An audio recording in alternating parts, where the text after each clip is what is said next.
Well, welcome back to the Piney Woods Homestead, y'all. Thought I'd do a little something different today. We're going to change it up just a little bit. We're going to have just a simple conversation. And yes, it's one way right now, but you can engage in this conversation by dropping some comments below. Normally, we show you how to live on this channel, how to homestead, how to grow your own food, whether that's pork, poultry, or vegetables. We do it all here, y'all. One thing that we don't get into a whole lot is what's going on in the world today. We touch on it some, but I thought what I would do this morning is have a talk about the ongoing attack on masculinity in this world, not just the US of A. So many of you that follow us here at the Piney Woods Homestead know that for 15 years I served honorably as a police officer in North Carolina. Now, when I came up through my training, it was what was called basic law enforcement training. It was extremely difficult. This was back in the early 2000s. I was trained by former Marines that were now highway patrolmen. They did not only a lot of our classroom portion of training, but also our physical training. We started out with 50 people, men and women, in the group of candidates to become law enforcement officers, sworn law enforcement officers. If my memory serves me correct, we graduated with about 14. And of those 14, there may be 2 that are still in law enforcement due to various circumstances that life has thrown their way. I know that one gentleman that I was in training with had an extremely serious vehicle chase that resulted in a crash that left him unable to work anymore, but thankfully he survived. But this one individual that I'm talking about, he had spent, I want to say, 4 years, if not 8, in military service. And he was as strong as a bull. And he and I would compete with each other. I had no military training whatsoever, no background in that, but I always admired the discipline that folks that had served in the military brought to the table. And so he and I would compete on shooting competitions, fitness competitions, the whole 9 yards. And honestly, he was always just a bit ahead of me. That didn't bother me. It just made me want to try that much harder to get to that level. Now, obviously, I am not in that level today, guys. And if you have followed the channel for a while, you know why I no longer am in law enforcement and why we are full-time homesteading, splitting firewood, milling lumber, running an excavator. You know why we're doing that. And if you don't, I'll try to think to put a link and you can go back and see. Kind of a long video. But back then, when we were training, it was the most intense 6 months of my life, especially the physical and mental aspect of the training. We would start out in PT in the afternoons as soon as classwork was done. Everywhere that we went, we marched in cadence as a group. We had to keep up on a 1.5 mile run every afternoon with former Marines that could just smoke us on the trail. Now, by the end of it, we could keep up with them, but this is how it was. If you fell behind in the group running this 1.5 miles, sometimes we did 3 miles every single day, they would make the entire group come back around, pick you up. So it was not really you, if you were falling behind, that was being penalized, it was the rest of the group. What it did was it taught you a group mentality, how to work with a team. You didn't want to let your teammates down, so you worked harder to stay in the pack. And a lot of these people just fell by the wayside because the instructors, it was not, it's going to be okay, pat you on the back kind of thing. It was superlatives thrown at you. It was getting in your face, kicking and screaming. And sometimes it was physical too, guys. I don't think that they train that way anymore. Too many softies have come on board and said, we don't want these candidates to be rough and tough. We want them to be gentle. And unfortunately, you can't always be gentle, guys. You've got to be able to have an attitude and a demeanor about yourself if you're going to be in public service in that capacity, where you are willing to go the extra mile to keep your teammates safe, to keep yourself safe, to keep the public safe. And so that training was really hardcore. There were many a days that I left training in the afternoons, puking my guts up in the parking lot before I could even leave and go to my nighttime job of cleaning toilets in a high school just so I could get through this training to become an officer.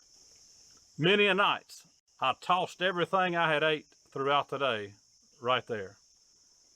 But y'all, that intense training that involved many different things, y'all, not just running and sit-ups and leg lifts and push-ups, gassers up and down hills after you'd already ran 3 miles,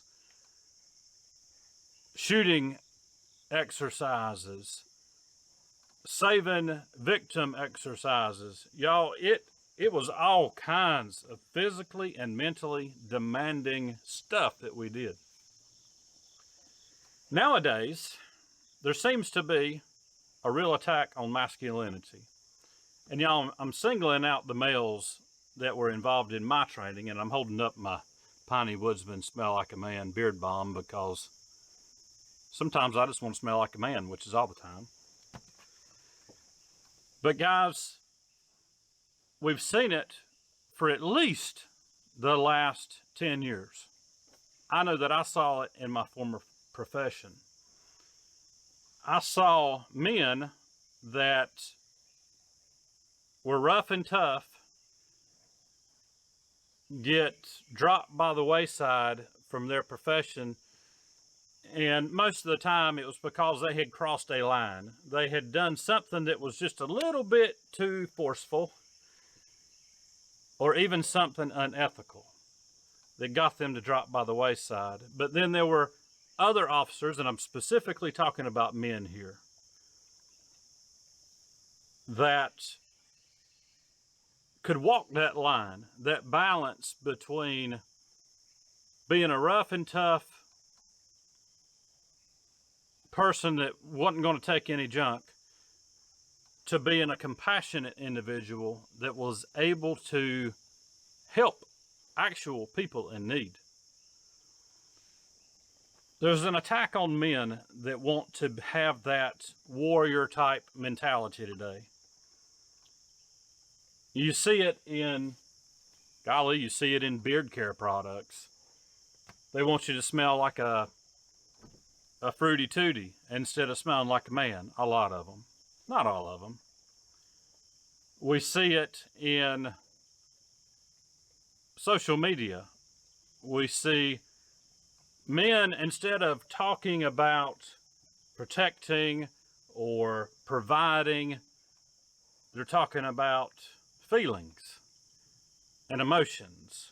Nothing wrong with that, guys. God gave us feelings and emotions, but He also made men to be protectors of their families and providers for their families. So we've got to be careful about how we are rearing up young men these days. Do we want them to be a man without any backbone? Do we want them to be men that won't stand up to oppression?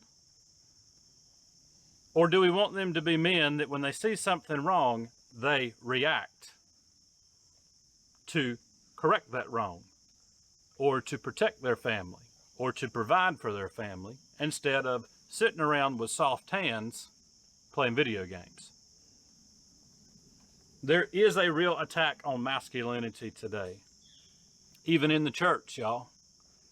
And if you don't think I am speaking the truth, look how many men, overweight men, are wearing skinny jeans at your next Sunday service, depending on where you go to church.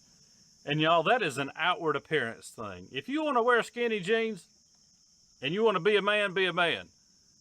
Nothing wrong with skinny jeans. It's just not my flavor, as I say. But look around you. I can go into a room, even today, almost 2 years out of law enforcement, and I can read that room and I can tell you what male there may be a threat to me, or what male there is a pushover. It's the same way in nature. If a grizzly bear is coming, he's going to look and see which animal's the weakest, and that's the one that he's going to take. I can still read a room like that, y'all. There are things that don't leave you just because you have left law enforcement service or military service. Those things stick with you. The things that you have seen, the things that you have done, the things that you have trained on how to handle, they stick with you. You never really get rid of it. And I don't want to get rid of it, because I learned a lot of life-saving, valuable skills in my 15 years of law enforcement. And hate them or love them, guys, as far as law enforcement goes. A lot of people hate them, especially in today's climate. And there are a lot of officers that think that the public they serve is the enemy. That's totally wrong.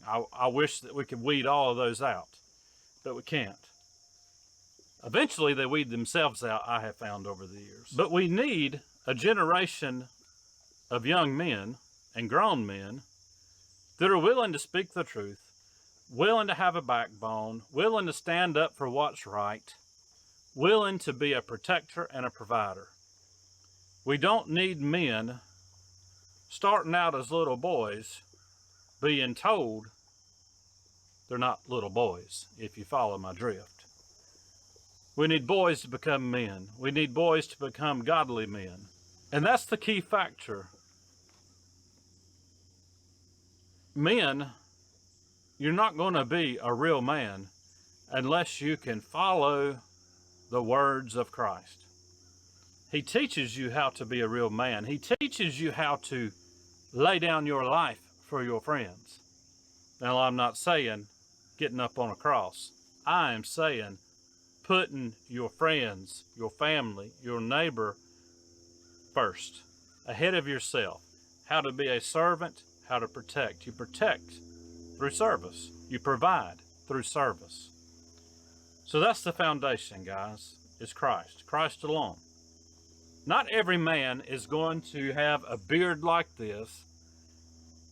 Not every man's going to work in the woods with a chainsaw. It's not just about strength or brute force. It's about mental sharpness. It's about where do you stand on the ills that are in society. Where do you stand? Do you stand on Christ the solid rock and what he has shown us as a template of how to be a godly man or a godly woman? Or do we do what the world says? Do we become like the opposite sex? I can't get that through my mind. Do we do that? Or do we follow God's word? It really boils down to that, guys. Following God's word. Simple as that. I'm no preacher. I open my Bible up and I study it every morning. And I talk to God. But I'm no preacher. But these are the things that I do that keep me grounded. But I guess I've kind of gotten off topic. I tend to ramble, guys, if you have followed us for any amount of time. But masculinity, there's nothing wrong with being a male. There's nothing wrong with smelling like a man, like a chainsaw, like diesel fuel, and like dirt from where you've been working out here in your garden. There's nothing wrong with that. There's also nothing wrong if you're not the kind of man that wants to live that way, we need men in all sectors of life, but we need men that stand on God's principles.